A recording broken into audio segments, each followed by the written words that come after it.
What's up, Mitten Squad? My name is Paul, and in this video, I'll be going over my 10 favorite games of all time. This probably goes without saying, but this video is just my opinion. There are a lot of great games that I haven't played, so they won't be on this list. Number 10. WWE Smackdown vs. Raw 2007. As far as wrestling games go, this is by far the best one I've ever played. Playing through it again to make this video, I realized how it's aged, and that really isn't well. The controls are stiff, the animations aren't great, and the graphics are meh at best. But you know what? I still love it. This is easily my most played PSP game. The game has a ton of arenas and wrestlers to choose from, and Kurt Angle is the highest rated character in the game, as he should be. It's also got a relatively generic story mode and a career mode. You can create your own wrestler, though the PSP version had a severely gimped create a wrestler mode, limiting you to 16 layers, 8 of which were editable, but not removable. What do you think of when you think of a wrestler? Tights, boots, tattoos, knee pads, elbow pads? Those each take up a layer. Want a hat for your entrance? That's one layer. There was only so much you could do with the system, but that didn't stop me from creating dozens of wrestlers who weren't in the game, like Brock Lesnar or Goldberg. You could also give your wrestler a custom entrance and a custom moveset. These are features found in pretty much all wrestling games, but it was still incredible to 13-year-old me to have on the go. Perhaps one of the most underrated features of the game was its general manager mode. You take control of SmackDown or Raw and manage the show. You create matches, play the matches, advertise, and try to create the best show possible. It might sound boring, but it was fun as hell to 13-year-old me. I'm still holding out hope that a general manager WWE game is released on iOS or Android. SmackDown vs. Raw 2007 isn't the greatest game of all time, but there's no other wrestling game that I've played nearly as much as it.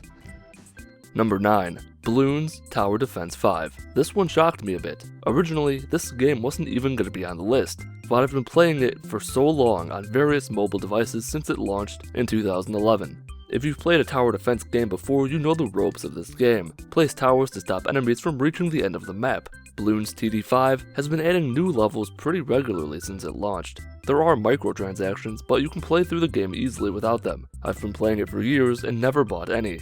To me, this is the perfect tower defense game and really, the perfect mobile game. It's not cramped or overly sophisticated like a lot of tower defense games out there. Some of my most fond memories from this game are standing in my 10th grade economics class and playing Bloons. Every day I play it for about 45 minutes in class, placing bunkies and popping Bloons. I almost failed the class, but I beat most of the tracks on the hardest difficulty. Totally worth it. Number 8. Elder Scrolls V Skyrim. Admittedly, the first few times I tried to get into this game, I hated it. Well, hate is a strong word, but I didn't care for it. Every time I started a new character, I ended up going to the Giants camp near Whiterun and slaughtering mammoths. Well, attempting to slaughter them anyway. I just couldn't get into the game. The quest didn't interest me, neither did the characters or the world. I thought the menus were confusing, and I missed the guns from Fallout.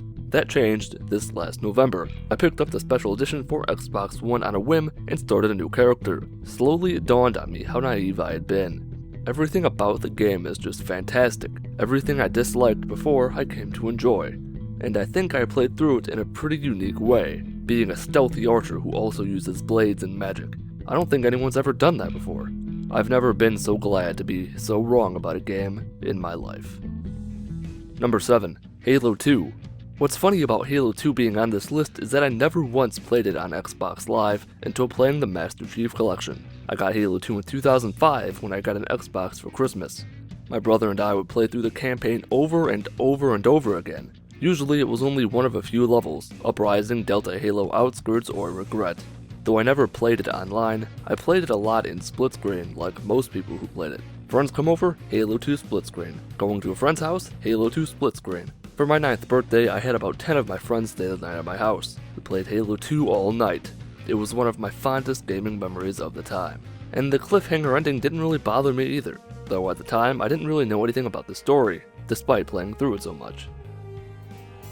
Number 6. Super Mario Sunshine. As far as 3D Mario games go, Sunshine is just the best. The world is just so creative and colorful. It's a tropical island, what's not to love? It's still got that Super Mario 64 style of overworld with various levels spread across the island, with FLUDD there to add an extra dynamic to traversing the world and the levels.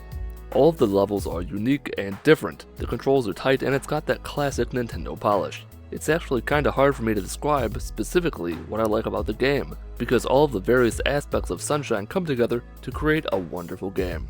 One of the negatives is that Yoshi fucking melts when he gets in water. It's horrifying. Number 5. Pokemon Leaf Green. Everyone knows that your first Pokemon game is something special. Your first team that you beat the Elite Four with will always have a place in your heart. You can play through the new games and still get excited about them, but nothing compares to that first time. That's how I feel about Pokemon Leaf Green. It wasn't my first Pokemon game, that honor belongs to Pokemon Yellow, but it was the first one that I bought with my own money and actually got invested in. When I played through Yellow, I was too young to know what was going on, and I never got past the second gym. In Leaf Green, I beat it. I had the perfect team. I got through Victory Road without a guidebook or a walkthrough. It was tough, but I did it. Leaf Green and Generation 1 still represents everything I love about Pokemon games. It's simple, but it's deep at the same time. There's not hundreds and hundreds of different Pokemon to choose from, just the original 151. It's still a classic. Unfortunately, I traded my cartridge to GameStop when I was like 12 for about 20 bucks. Wherever you are, I miss you. Number 4. Diablo III. Diablo 3 is probably the game on this list that shocked me the most. I never played it on PC, only console. I bought it on a whim, much like Skyrim, around the time it launched for Xbox 360.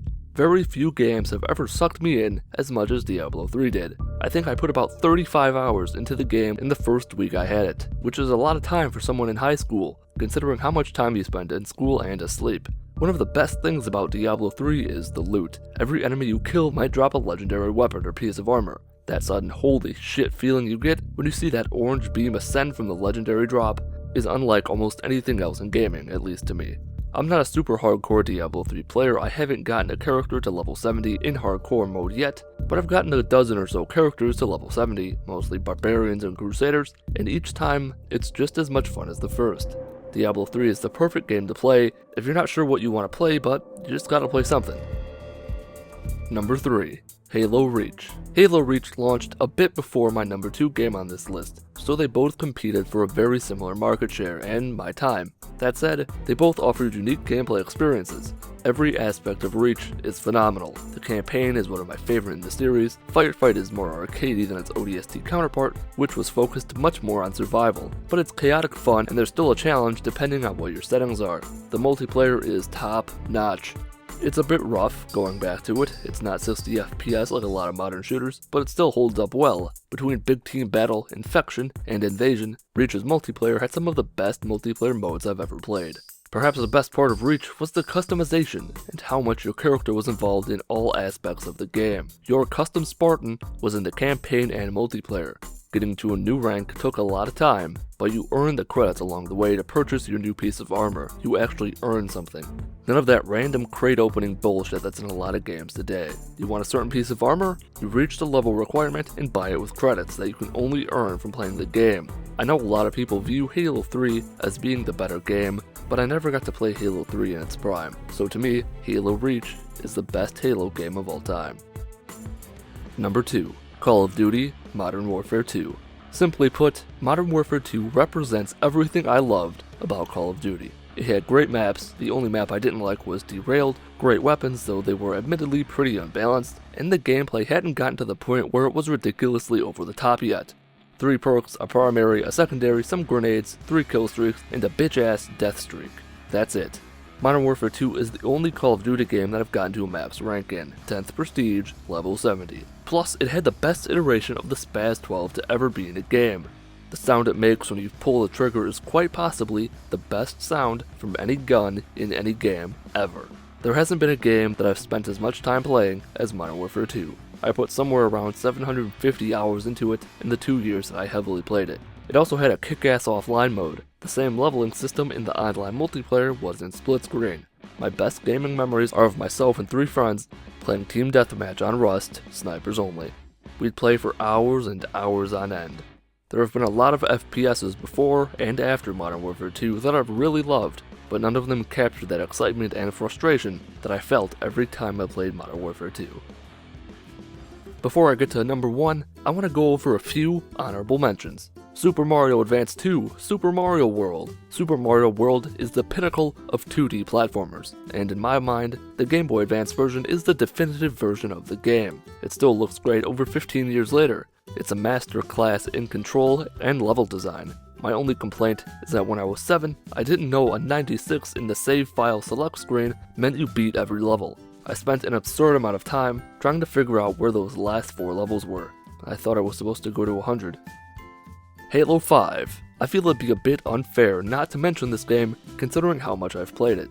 When it launched, I really didn't think I'd still be playing it almost every day, almost a year and a half later, but I am.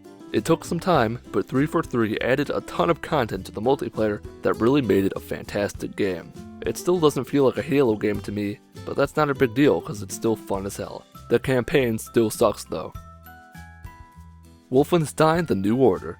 This game was perhaps my favorite game from 2014, easily top 3. It doesn't have any stupid gimmicks, it's just a first-person shooter that's done very, very well. The story is interesting, taking place in a world where the Nazis won World War II. The gameplay is solid as well. It's probably the best, straight-up, no bullshit shooter on Xbox One right now. Doom is probably up there with it, and it might even be better, but I haven't had a chance to play that, so I can't say for sure. And lastly, we come to number 1. If you've been a fan of my channel for a long time, this probably won't surprise you. Fallout New Vegas. Man, what a game. This game is similar to Skyrim in that I didn't like it the first time I played it.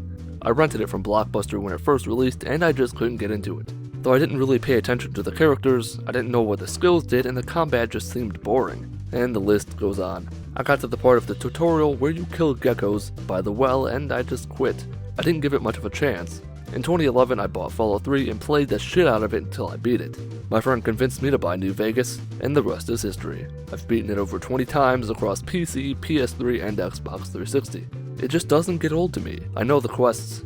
I know the Mojave Wasteland. I know what actions piss off what factions. I know the weapons. I know it all. And yet I keep coming back. Though to be fair, I could never play through it again on console, without a bunch of weapon mods, graphics mods, and quest mods. To me, Fallout New Vegas is the pinnacle of game design. What you do is up to you. The game doesn't tell you that the Legion is bad and the NCR is good and you're supposed to side with the NCR. You make your choices based on who you think is right, and that could very well be the Legion, or the NCR, or Mr. House, or even Yes Man if you just hate everyone. The characters are well written and interesting, even if 90% of the people you come across have one of 3 voices. Honestly, I can't think of many negative things to say about New Vegas. It's just that good of a game. Alright, that's going to do it for this video about my 10 favorite games of all time. I'm sure a lot of you watching this strongly disagree with my list of games, because there are a lot of what are presumably great games that didn't make the list, but that doesn't mean that they're not good games. It just means that I haven't played those games. So if you enjoyed the video or learned anything, leave a like. I don't know what you would have learned, but that's kind of irrelevant, I guess. If you didn't enjoy the video, leave a dislike. Leave a comment if you have any suggestions for any future video about any game or game character. Follow me on Twitter @MittenSquad. My name is Paul of Mitten Squad. Have a wonderful day.